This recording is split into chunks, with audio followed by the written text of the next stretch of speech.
પાવનધામ અંબાજી ખાતે ભાદરવી પૂનમના મિની કુંભ મેળામાં મેળો યોજાયો હતો અને જેમાં જિલ્લાના સિદ્ધપુરમાં પસાર થતા માર્ગો બોલ માણી અંબે જય અંબેના નાદ સાથે પદયાત્રીઓ ઉભરાયા હતા, જેમાં પદયાત્રા સંઘોએ ભક્તિભર માહોલમાં અંબાજી જવા પ્રસ્થાન થયા। ત્યારે સિદ્ધપુરમાં હવે વિવિધ સંગઠનો દ્વારા સેવા કેમ્પ મનાવવામાં આવ્યા હતા। સિદ્ધપુર હાઈવે પરથી પસાર થતા માધુપુરા ગામના સુરેખાબેન જેઓ 35 વર્ષે માતાજીએ ભાણી આપતા બાધા પૂરી કરવા ગયા હતા।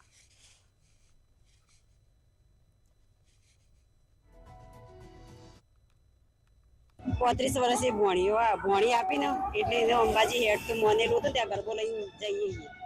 અચ્છા, તમને કેવું લાગે છે માતાજીના દરબારે જઈ રહ્યા છો? થાક લાગે? ના, કશું નહીં। માતાજીનો ગરબો ઉપાડીએ ને તો કશું થાકે નહીં લાગતો અને ઉપરથી સારું।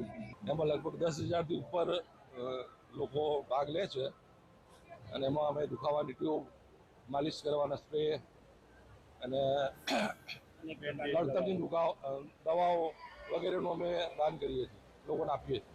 કેવો અહેસાસ થાય છે આ કેમ્પની? આનંદ આવે છે, લોકોને દુઃખ દૂર કરીને અમને આનંદ આવે છે। પાટણના બરિયાપાડામાંથી અમે કાલે સંઘ લઈને 10 વાગે નીકળ્યા હતા અને 14 અમે ત્યાં પહોંચી જઈશું। ત્યાં માતાજીના દર્શન કરીને અમે પછી જઈશું, મતલબ કે ધજા ચડાવીશું। અમે ફર્સ્ટ ટાઈમ આવ્યા છીએ અને અમને એવું લાગતું નથી કે અમે ચાલતા નીકળ્યા છીએ અને માતાજીની એટલી શ્રદ્ધા છે ને, આપોઆપ અમે અંબાજી પહોંચી જઈશું, અમને એવું લાગે છે।